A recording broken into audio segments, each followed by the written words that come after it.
Hi, this is Marina from Darkstar Astrology, and this is a new thing that I've decided to have a go at, and it's really looking at the month ahead. Usually I used to sort of write it out on my website, but I'm getting more and more into this broadcasting thing, and it maybe works out faster for me because I'm not a hugely fast typer. So what I'm going to do is I have my solar fire horoscope in front of me, and we'll just kind of scoot through the days and see what happens day by day. There are some interesting, I've looked ahead and there are some interesting aspect patterns. The main one is a yod pointing to Ceres. Now, I'm not actually, you know what, I think I've been pronouncing Ceres wrong all this time. I think she's supposed to be pronounced as Ceres, but I just cannot stop myself pronouncing it the Italian way, which is normally Ceres, but Ceres is kind of nearest. And since we have a lunar eclipse that is going to be conjunct Ceres, she seems to be, this earth goddess seems to be dominating everything at the moment, and it seems to be the theme that I've been kind of stuck on as well, with the whole kind of connection with the earth. So, you know, some people keep saying to me, you know, whenever I start talking about nationalities and DNA and ethnic groups and blah, blah, blah, you know, what's this got to do with astrology? Well, astrology is to do with trends and themes, and this is a theme that's come up. And another thing is, during the year, things change, you know. There are different emphases on different cycles to do with what sign is being transited by the sun. So, and also, you know, depending on the time of the year as well, there is an emphasis on certain things because we are connected with nature. Now, the problem is with a world that's now become so globalist, astrology was mainly made for the northern hemisphere. Now, so I'm talking about, you know, we're coming up to spring, but obviously not the whole of the planet is coming up to spring. But what can I do? I can't suddenly, it would take, if you start bending astrology to cater to changes that have happened since astrology was invented. I mean, I know we have to move with the times, but I still believe that even though people who now live in the southern hemisphere, a lot of those originated in the northern hemisphere, so I think their brains are still wired that way. So even when you celebrate Christmas in Australia, for example, they still celebrate Christmas even though the sun outside, it's clearly summer. So that's an interesting paradox, really, and this is what happens when you have the global internet. But mainly I have to gear it towards the northern hemisphere because that's where the majority of my audience is from. And sorry for those who are in the southern hemisphere, but astrology doesn't make sense to me if it's not seasonal, and it would just make things very complicated if I have to start looking at this from a global perspective and not considering the seasons. So sorry about that, but this is the way it is. Now, so here we are in February, and February we have a festival. We have the festival of Imbolc. I don't even know if that's how you're supposed to pronounce it, but it's the Irish celebrate it as St. Bridget's Day, but it's basically the halfway point between the winter solstice and the spring equinox. So we're kind of on our way to spring. There's like hope in the air. I can see already, you know, walking around on my walks, it's freezing cold, but you can see the little daffodils are coming up, which is a really nice sign that spring's on its way. So what I'm going to do with these reports, I'm going to mention the pagan holidays and the solstices, the cross-quarter festivals, which is what Imbolc is. And any pagans out there, please correct me if I'm pronouncing it wrong. Now, I think it's important to revive these customs because I think, you know, they have their traditions in celebrating nature and local customs, which is really sweet. So, you know, I think it's being revived anyway. And if we're astrologers and we're looking at the seasons, of course, we should kind of mark this day somehow. So what you would normally do, it's a fire festival, and it's a festival of the hearth and home. And you'll see that there are Roman festivals that go on this month as well, which also are very much to do with the home and the hearth, which is also very much Ceres territory here too. So Wiki says that celebrations often involved hearth fires, special foods, divination, or watching for omens, candles, or a bonfire if the weather permitted. Fire and purification were an important part of the festival. The lighting of candles and fires represented the return of the warmth and increasing power of the sun over the coming months. And spring cleaning was also customary. Another thing they used to do was visit holy wells, and they would pray for the health while walking sunwise around the well. And they would leave offerings as well, throwing coins into it too. And so water from the well was also used to bless the home as well, and the family members and the livestock. You can bless your pet cat and the fields, so your garden.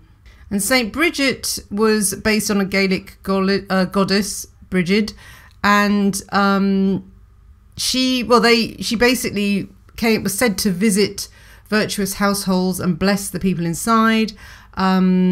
She represented the light half of the year and brings the people from the dark into the spring. Before going to bed, people would leave items of clothing or strips of cloth outside for Bridget to bless. Now, I didn't know this, but the expression old biddy, we use that in England a lot, actually comes from Bridget, because they made a little dolly to represent her, and it was called a biddy, which is quite sweet. Now, these biddies were... there's a Biddies Day festival, that's it. That is a unique tradition where women dressed in white wearing elaborate straw hats, biddy groups visited rural and public houses, and they'd carry a little biddy doll with them to ensure evil spirits are kept away from humans and animals alike for the coming year. So this is a really good example of where you get the mix of Christianity, which is St. Bridget, and the ancient Celtic traditions mixing together. I mean, this is a good example of it. Traditionally, a visit from the biddy guaranteed good luck, fertility, prosperity, and not to receive a visit from her was considered a terrible slight. So, yes, look out for your biddies. Now, Imbolc was also traditionally a time of weather divination as well. So the old tradition of watching to see if serpents or badgers came out from their winter dens may be a forerunner of the American Groundhog Day. So yes, on February the 1st, we're still in the shade of the lunar eclipse that happened on January the 31st. Sorry, I made a mistake there. I said that we're talking about the solar eclipse that happens midway through the month, which I haven't even looked at yet. But the thing is, because Ceres is going retrograde, she spends a hell of a long time very close to the North Node. Well, she'll come back to it later on in the year, or later, I think it's in March.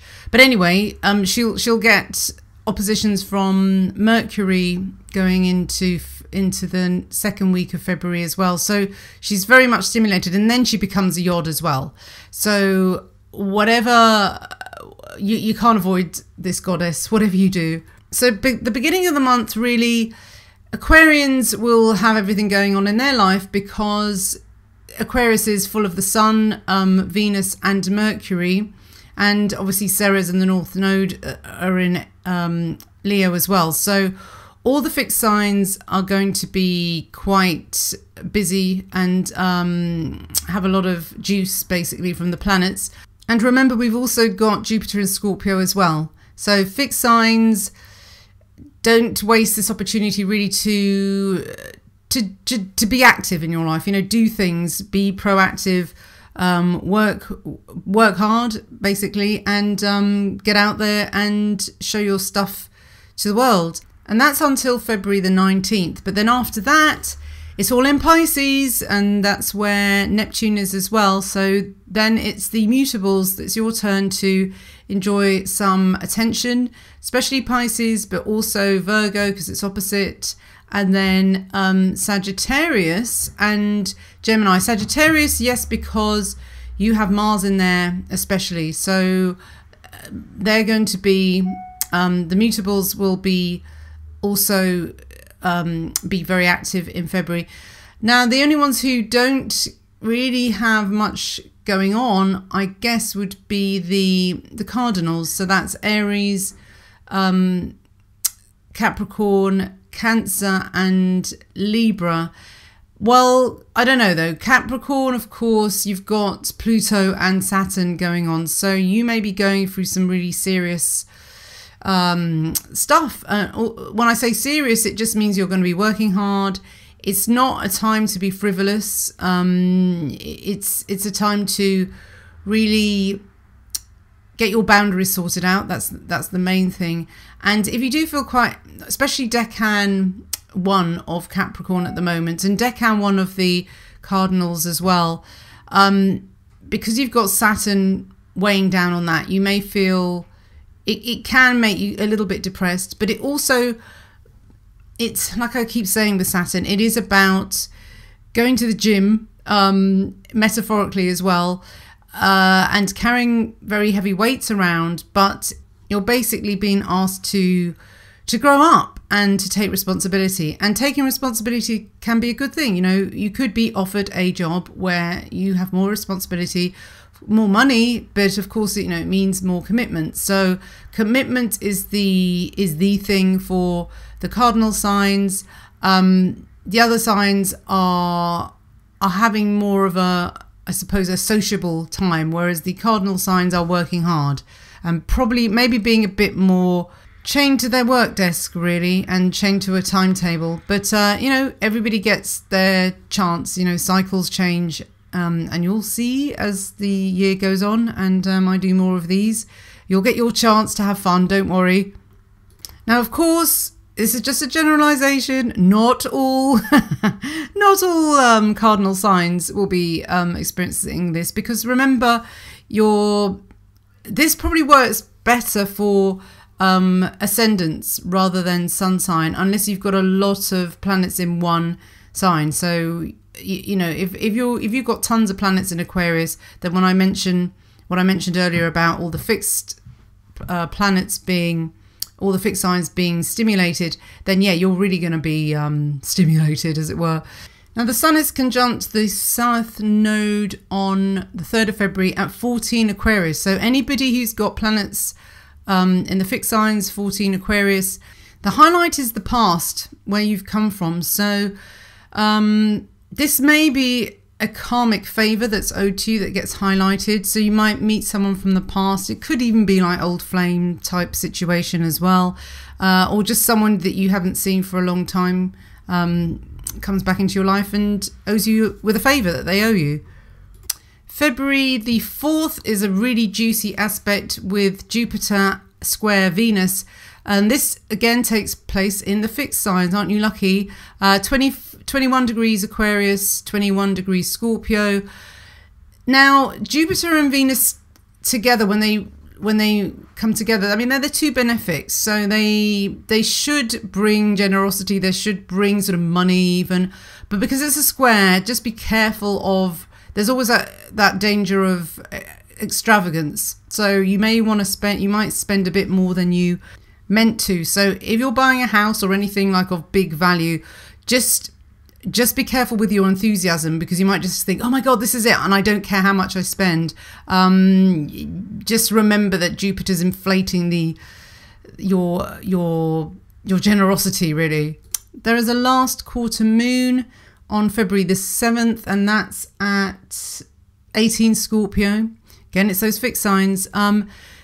Just, if this affects you, quarter moons, last quarters are the end of a cycle. So this is a good time to sort of break up with someone or just finish something off, you know, just pack it away and move on, really. And of course, you know, it's in Scorpio, so Scorpio is very good at detoxing and ending and basically weeding out things, purging things as well. A good day for a colonic, maybe. On February the 9th, the Sun moves into Aquarius Decan 3, and the Mercury will be conjunct the South Node as well. It just feels like this month is about saying goodbye to old stuff, because there's just so much action on the South Node. And now with the Sun in Aquarius Decan 3, I just want to mention what this decan is about. Really, it's about the confrontation of the old with the new. So it is the most revolutionary and edgy decan of Aquarius. Now, what happens here is that the decan marries the Swan's unbridled imagination and libido with the transformative spiraling tale of the sea goat, because these are two constellations that are found in this decan.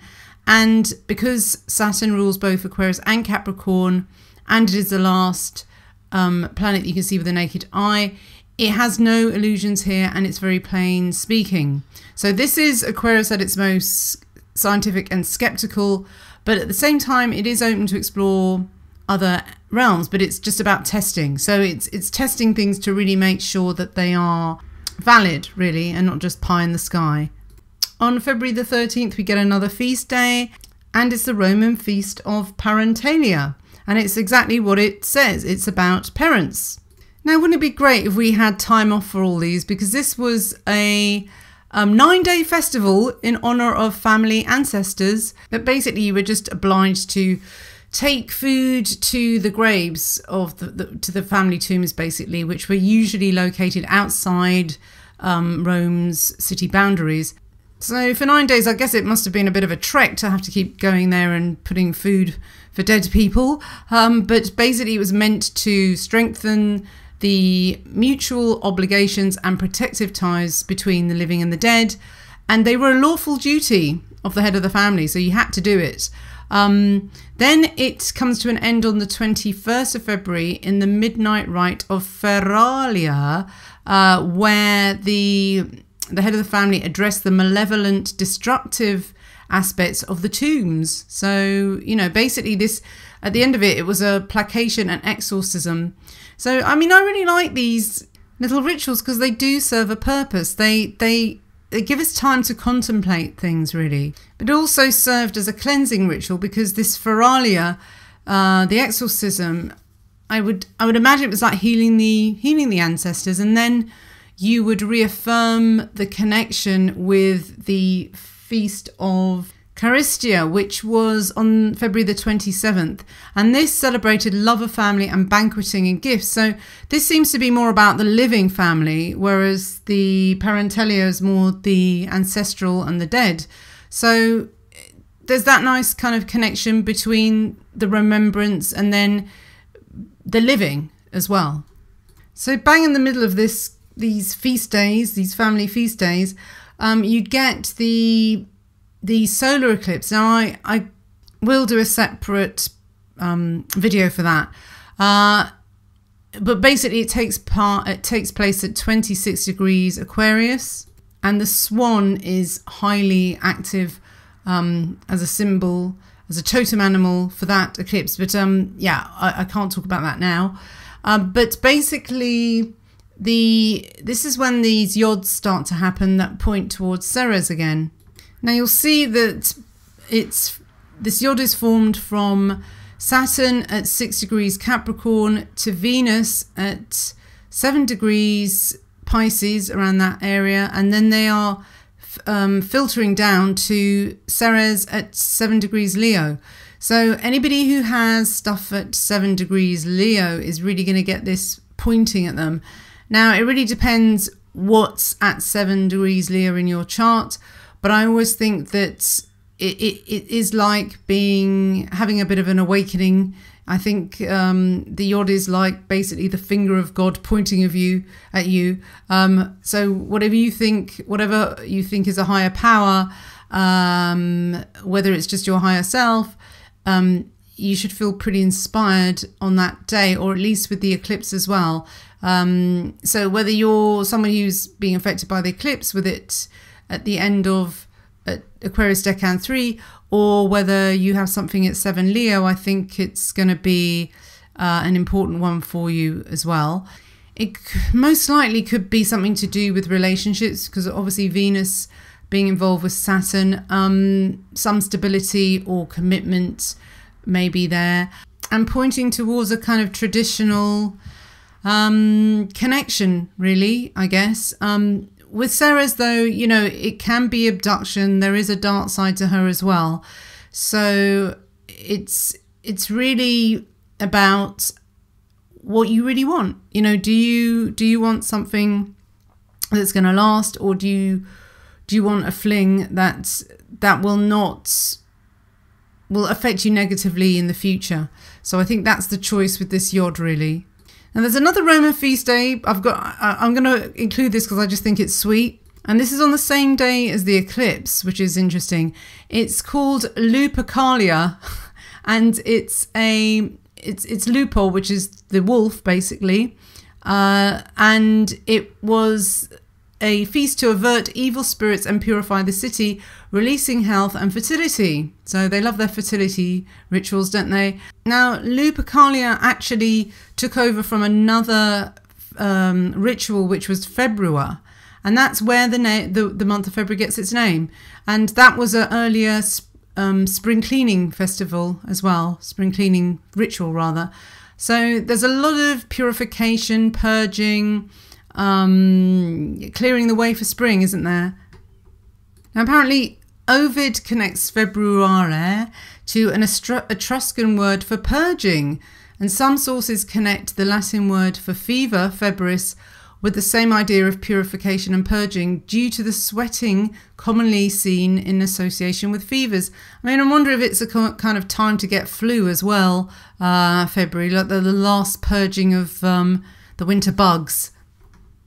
Apparently there were a branch of priests called the Lupercalia, and they were young men aged between 20 and 40, and they used to sacrifice a male goat or a dog at this festa. So no, let's not do that. Instead, just let's give our little dogs a hug and be grateful that they're not being offered up as sacrifices.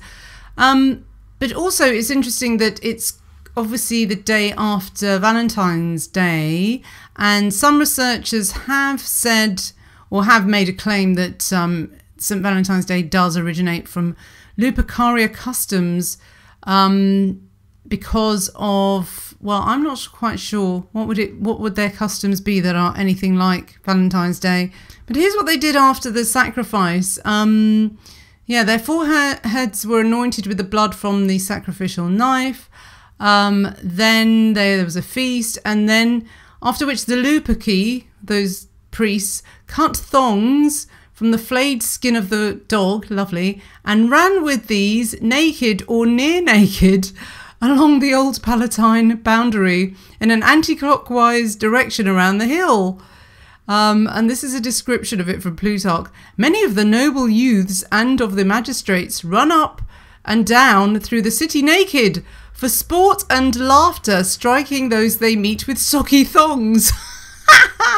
And many women of rank also purposely get in their way, and like children at school, present their hands to be struck, believing the pregnant will thus be helped in delivery, and the barren to pregnancy. Wow, okay. Well, that's exotic. But no, I don't think that's Valentine's Day, really, do you? Well, there is a bit of a wolf theme as well this month. It's families and wolves, because for the Native Americans, it's the start of Wolf Month, which is what Pisces would be. So that's interesting. So yes, Sun into Pisces from the 19th, and also, as you can see from the chart, everything is shifted into Pisces. So now it's the mutable signs' turn to have some action. But just before that, better mention Mars square Neptune. That can be a difficult aspect if this impacts you. The first thing that comes to mind is drug abuse, because Neptune can be alcohol, and Mars just wants more of it. but the best way to use it is probably for spiritual warriors, and things like martial arts, really good for Mars square Neptune, and that takes place at 13 degrees Sagittarius for Mars and 13 Pisces for Neptune. So watch out, you mutables, for that if that hits you. It would be probably best to put energy into being quite meditative, actually, really, with all those. Well, Pisces, you have no problem doing that anyway. Actually, that Mars might feel a bit like a bit of a prod in your side to start something. So you may feel like you want to initiate something at that time. And also, there's a learning triangle, I forgot to mention that, with the North Node. So starting a course, an educational course would be good. Learning anything to do with learning, really. But it does have a kind of spiritual, healing, protective vibe about it as well, because of the North Node. And the North Node is in Dubi, which is the inertia major, so it's the protective mother bear. So anything that's learning to heal people is very well starred. And the North Node is at 14 Leo, by the way, so if that is active in your charts, this should be good for you as well. Now, another interesting repeat theme here is that Ceres is now on Precipe from the 17th of February onwards for about 4 days, and Precipe is the spirit of the ancestors. That's the Chinese meaning for that star. It's also in something called the beehive, so it's a little cluster of stars in the middle of it's actually in the middle of Cancer the Crab, the constellation of Cancer the Crab. So it has got that family group feel about it, and a cluster of people from the same tribe. But because it's the beehive, you know, there's that hive mind problem with it as well. So you have to be careful of that kind of over collective thinking too. So it depends, really. You know, some people are comfortable with that sort of collectivity, and others are more individualist. But the thing is, you know, if you're under threat, people are more likely to band together, aren't they? And sort of cling to their family groups. February the 21st, there's another Yod again. This time it's Mercury at 6 degrees of Pisces, takes over from where Venus left off, and it's doing the same thing. You know, it's pointing down to that Yod with Ceres, and now she's at 6 degrees Leo. You know, it just seems to be a lot of focus on this, on the spirit of the ancestors, really. It's strange because it's February, and normally you associate sort of the dead with Scorpio, and the month of Scorpio and Halloween.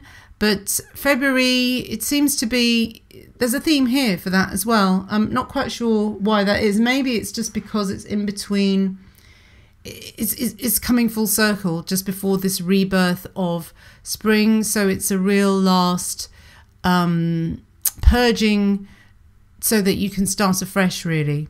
And because there's the eclipses as well, I mean, that also gives another opportunity to reboot, really.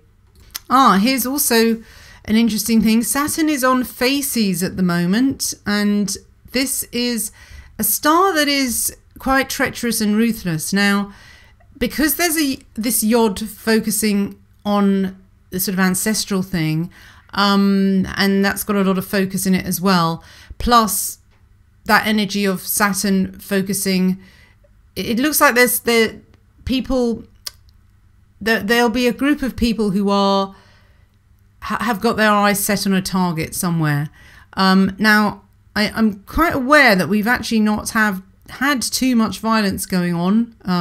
It's been a bit of a lull for a while, actually. Thank God, you know. Let's hope there isn't going to be anything. But there looks to be a focus on some kind of goal, a ruthless need to get to the top or get to this goal, whatever it is.